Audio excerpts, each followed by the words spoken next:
Ash can clearly hear the gruesome sounds of death even from far away. His incorrect decision took away the precious life of another person. Ken pulled the defense line forward with his life, so the soldiers move ahead to hold the spiders back. But it's not just Ken. A lot of soldiers are dying every minute. In his last life, Ash used the lives of soldiers as mere baits to clear objectives, but now he understands that these deaths are so painful and he starts shouting in anger. A big spider is about to reach him and he knows that they will not stop with mere screams. All of a sudden, a sword gets stuck in the head of the spider. This sword attack was performed by Lucas and he asks Ash if he is alright. Ash knows that he needs to kill the Spider Queen before the spiders annihilate them. A soldier informs Ash that the fourth shot has been loaded, but the barrel is no longer stable. Ash asks Damien if he can shoot once more. The eyes of Damien are bleeding with the toll of the cannon shots, but he says he will manage somehow. Damien shoots another shot and it goes off very swiftly. The spiders jump at the cannon shot to stop its impact from reaching the queen, but this time, the cannon shot changes its trajectory and it heads directly for the queen. The queen screams in anger as she gets directly hit by the cannonball.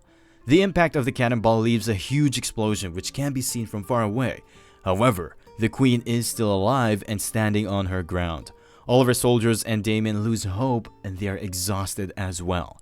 The soldier informs Ash that the barrel is at its limit and the entire cannon will explode after one more shot. The soldiers holding the spiders below are about to be wiped out and Damien can't even open his eyes due to the drawbacks of his skill. Ash is about to lose hope too, but a soldier informs him that their last shot was not completely blocked and it left some damage on the Spider Queen. The outer skin of the queen has fallen off. Ash is amazed that the scout remained loyal to his role even in this grim situation. The scout says that they can kill the queen with one more shot, but a green fireball is heading toward them at full speed. The tower gets hit by the fireball and Ash starts falling down along with the rubble. Ash wakes up safe and sound. It turns out Lucas saved him from the falling debris. Lucas reminds Ash that 20 years ago Ash told him that he will become the greatest man in the whole world. So as his bodyguard, Lucas must become the greatest knight in the world. They were both children at that time, but the words of Ash left a deep impact on Lucas. Lucas faints due to excessive bleeding and Ash begs him to hold for a little bit more. Ash looks around and the cannon along with soldiers have also fallen very close to him. The soldiers and Damien are not dead yet, but the condition of the cannon is not looking well. But Ash is wondering how they are still alive, with all the advancing spiders around them. Soon he hears a voice from the magician, Lily. It turns out she is the one who has been holding back the spiders all this time. She tells Ash that it is still not over yet, and she believes Ash can lead them to victory. Lily informs him that she cannot hold for much longer and soon the main army of the spiders will break through the outer walls of the tower. Ash orders the artillerymen to stand up and load the last shell, but the soldier warns him again that the cannon has reached its limit and it will explode with another shot. Ash tells him that they are going to die either way, and this cannon is their last chance at making things right. The soldier tells him that they cannot even see outside with all this rubble, and there is no way of spotting the queen from here.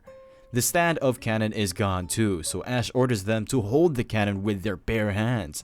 He further informs the soldier that they don't even need to aim and Damien just needs to somehow shoot the cannon. Ash walks up to Damien and tells him that this is the last time they need to shoot the cannon. Damien's eyes received a lot of damage and he cannot even see properly. Damien tells him that nothing is going to change with another shot. Ash informs him that the queen is at her limit too, and she will be dead with another shot. But Damien has lost all hope and he wants to stop resisting. Ash grabs him by the collar and tells him to stop whining like an idiot, and Ash is going to make everything right. Ash further elaborates that this whole world is unreasonable and ridiculous, but they're going to fight through all the hardships that come their way. While talking to Damien, Ash unlocks another passive skill called Indomitable Commander. Damien falls under the effects of Ash's skill and agrees to fight till his death. The soldier informs Ash that the last shell has been loaded, but there is no way to cool down the barrel. Ash holds the piping hot cannon with his hands. He uses his full force to pull it up. The soldiers get inspired and they also start pulling the cannon up. A big spider breaks the rubble in front of them, and Damien shoots the last cannonball with his remaining strength. The cannon shot goes up in the air, but Ash and his soldiers have no way of knowing if it hit the queen or not, and they fall down due to exhaustion.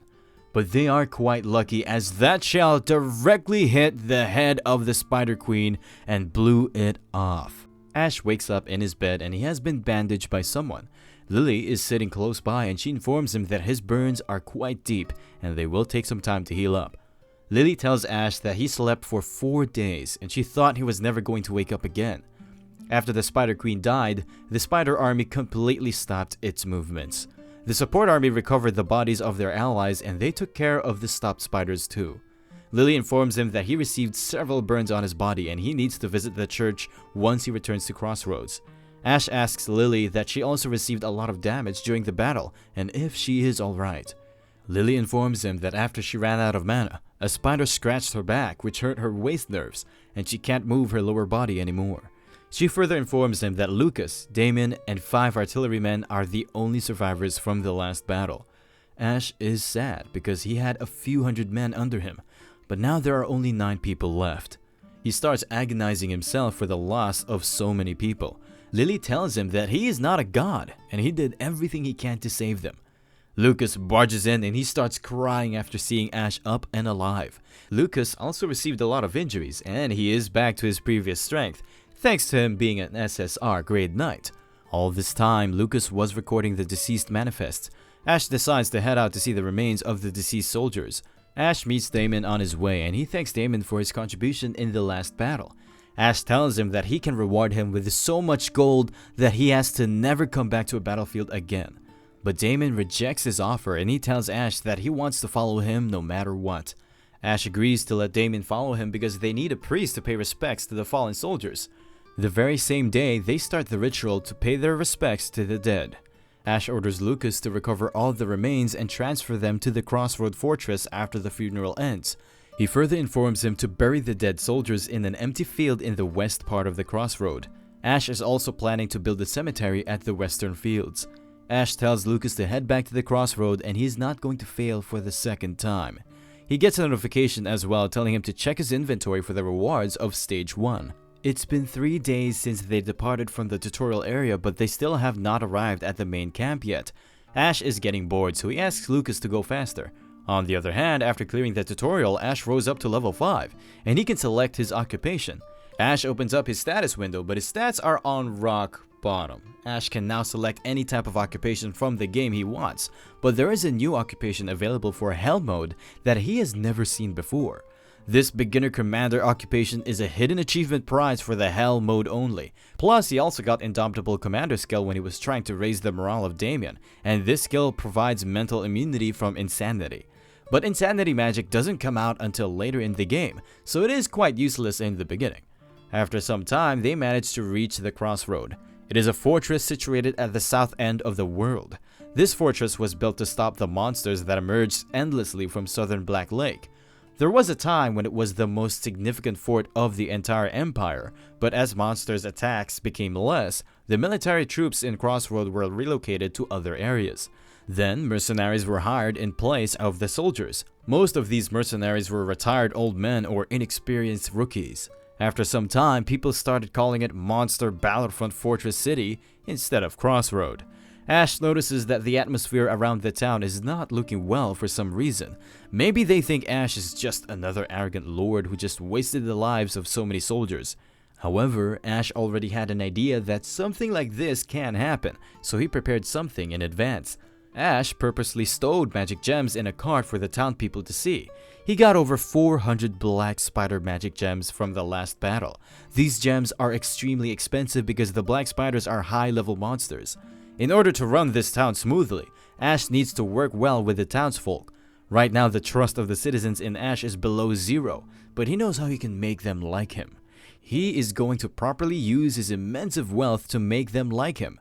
After reaching the Crossroads Lord Manor, Ash gets out of the carriage. Ash is quite amazed after watching this luxurious manor. A glasses guy runs out of the manor while crying. The name of this person is Ader, and he is not a good bootlicker. In the game, Ader is an NPC who takes care of Crossroads' administrative tasks. Ader welcomes Ash inside the building and he informs Ash that he prepared warm bath and dinner for him. Ash orders Lucas to rest for the day and tell the soldiers to take a day off as well. Ader shows Ash the luxurious room where he can take a bath to wash away the scent of blood from his last battle. Ash tells Ader to get out as he's about to take his clothes off. but all of a sudden Ader calls him Classic Nerd, which was Ash's nickname in the game. Ash becomes shocked after hearing his gaming name from the mouth of an NPC character. Ader closes the door behind him and he tells Ash that he was not expecting him to clear the tutorial stage. Ash becomes enraged and he asks about Ader's real identity. Ader informs him that there is nothing for him to hide and he is Ader, the director of Empire Defense Game. Ader gets punched really hard by Classic Nerd and he falls quite far due to the impact of the punch. Ash is quite pissed after Ader is the one who brought him to this world. Ader requests Classic Nerd to calm down and listen to him for a second.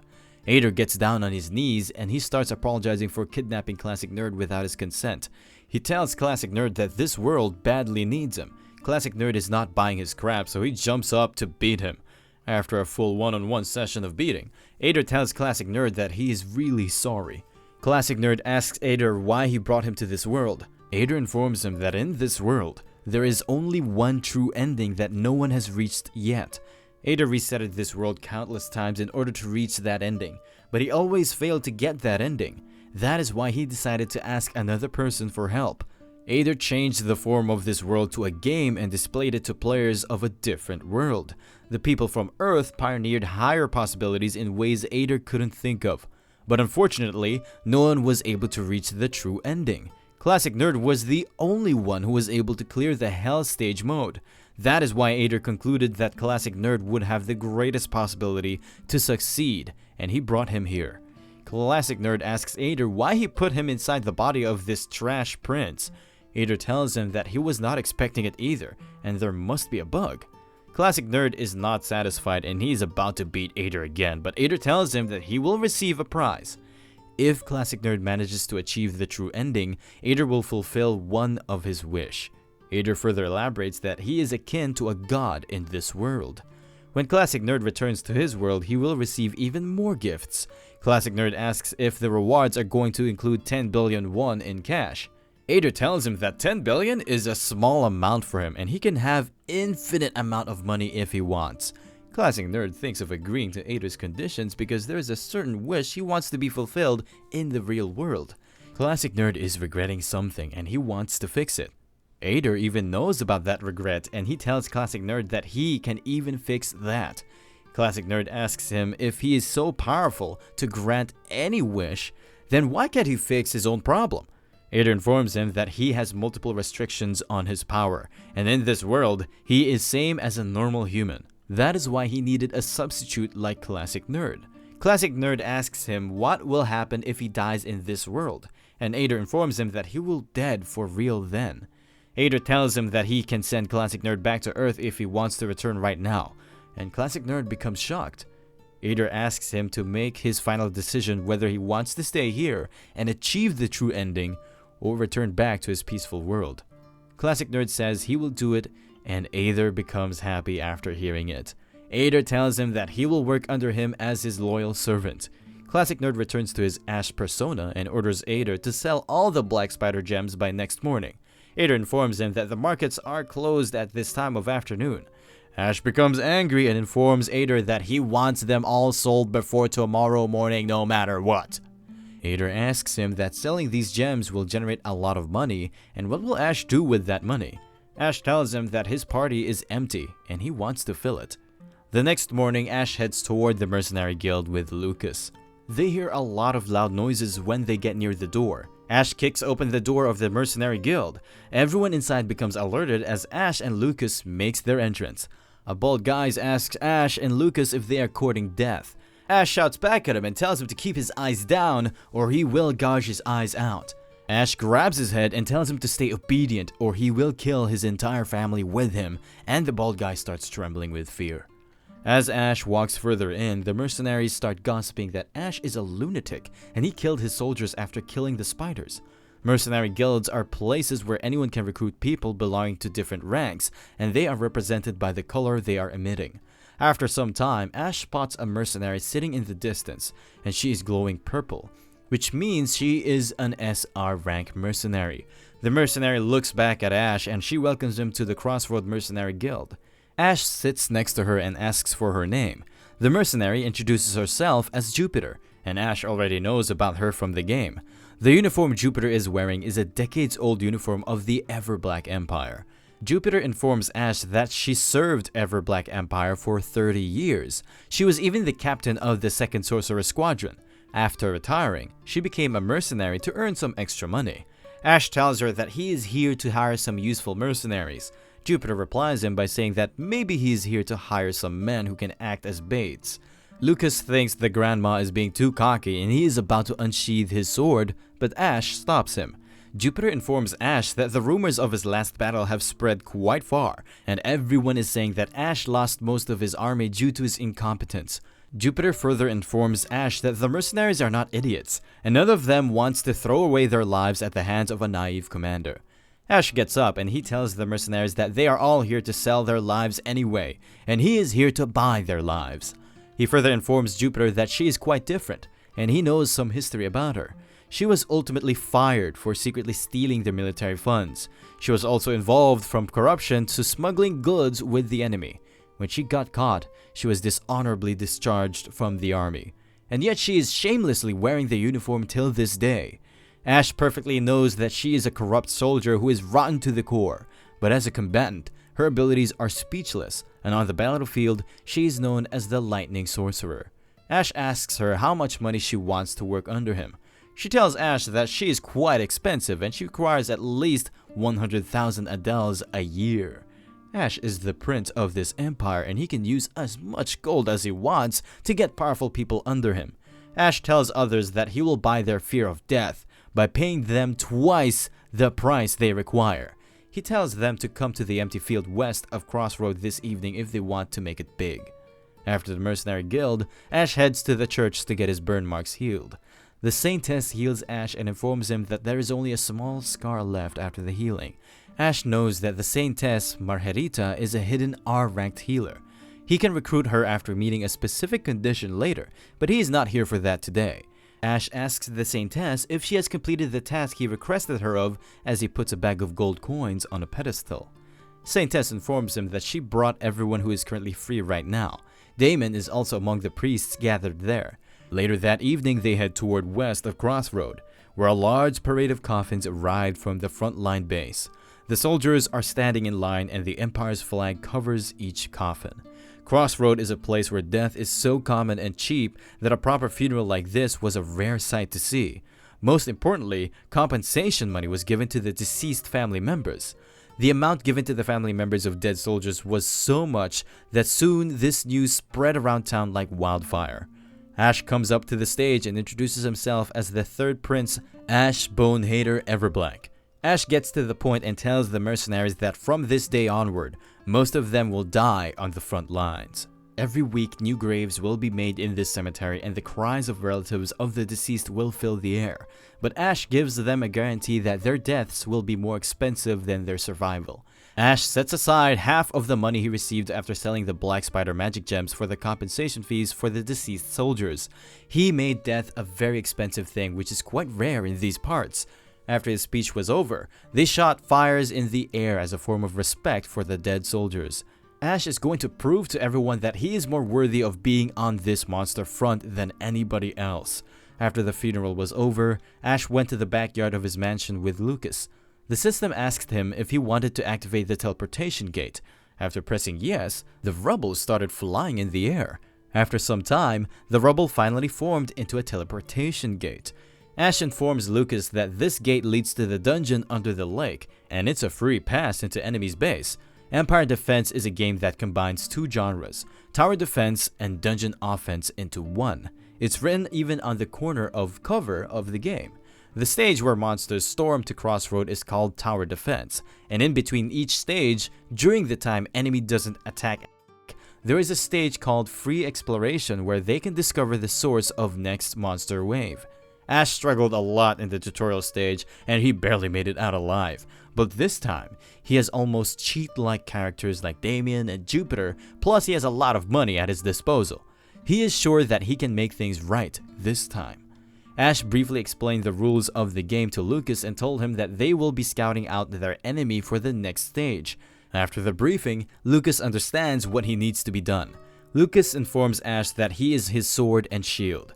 He will only slash and block according to his orders without any question. After witnessing the unwavering loyalty of his subject, Ash is quite happy and they start heading inside the teleportation gate. Ash chose Lakeside on the teleportation menu and they head inside. After some time, they reach the Lakeside dungeon, which is the source of monsters, and it's a dungeon which stands on the south end of the world. After some time, the lake splits into two parts and some monsters emitting blue light start popping out of the ground. These monsters are called living armor, and Ash wanted to avoid fighting them at all costs for some reason. He was expecting the next wave of stage 1 to be consisting of goblins, mermaids, or wyverns. Ash starts cursing himself for his bad luck. Another notification pops up which informs him that the new enemy information has been updated. Enemy information pops up and there are 1052 level 5 living armors along with one unknown boss monster in this stage. The expressions of Ash are not looking well and he thinks he messed up for the second time in this world. In his last life, Ash resetted the game 741 times and every time the reason was different, but each time living armor came out as stage 1 monster, he had no choice but to reset the game without thinking. Living armor is a monster made up of armor and there is a specter inside the main body. Living armor are extremely resistant to physical attacks. They become easier to deal with in the second half of the game as the players start getting variety of weapons. But right now, they are too much overpowered for the players to deal with. Ash only has 3 days left until the start of stage 1. Ash starts heading back to Crossroad with Lucas as he needs to make some preparations in advance for defending against the onslaught of living armors. After returning to the mansion, Ash inquires about the state of their military power from Ader. Ader informs him that they have 526 people who can fight on the front lines. Ader informs him that most of his troops died in the last tutorial stage, and he pulled over 100 mercenaries in his last speech, and there are no more mercenaries left in Crossroad. Ash orders Ader to send a messenger to another city and bring more soldiers in. These newly recruited soldiers will be paid double weekly salary. He orders Ader to send a messenger to the Imperial Palace as well and inform them that the monsters have started stirring up trouble and they need as many reinforcements as possible. Ader requests Ash to think about it twice because if they request reinforcements from the Empire right now, there will be a devastating event later in the game. Ash has no other choice, so he tells Ader to call them anyway. He also orders Ader to draft all the carpenters, stonemasons, blacksmiths, and alchemists from the city. Ader informs him that the magic gem production line will stop if he drafts them right now. Ash bursts with anger and tells him that the city is going to be turned into dust and he's worried about the magic gemstone production. The difficulty of the game is getting harder, so Ash needs as many variables as he can. Ash decides to choose the beginner commander as his occupation. After accepting the occupation, Ash gets a congratulatory message from the system. All of a sudden, Ash starts feeling weak. He gets a notification that minus 50% debuff will be applied to his stats growth. He gets another notification that minus 50 debuff will be applied to his item proficiency as well. Ash bursts with anger and he starts abusing the system for being a scam. He picks up an item and decides to kill Ader for real, but suddenly a lot of trait buff messages start popping out one after another. Ash is a bit taken back because he's seeing these traits for the first time. These buffs allow him to increase everyone's attack and defense by just standing on the battlefield. Party synergy is quite useful and it can provide a skill bonus according to the combination of each party member's occupation. This occupation is flawless for a pro gamer like Classic Nerd. The next morning, Ader comes back with the bad news. It turns out no one was responding to the drafting order, so Ader kidnapped the leaders of their unions. The leaders of the unions are not happy with their treatment, and they start telling Ash that the production line of mana gems will stop if Ash kills them here. Ash has enough of their bickering and he warns them to shut up, or he will have their heads as decorations for his mansion. Ash makes a scary face and tells them to mind their manners in front of their lord. The union leaders become afraid, and they start apologizing to Ash like stray puppies. After, the negotiation goes smoothly without any resistance. Ash offers them 20% of the magic gems that the army collects at the production price. In exchange, whenever Ash commands, the war supplies must be produced as the top priority, and they will be fairly compensated for it. Using the money and power card, Ash coaxed all of them in. All union leaders happily agree with Ash's proposals. Now, there are only 2 days and 13 hours until the start of Stage 1.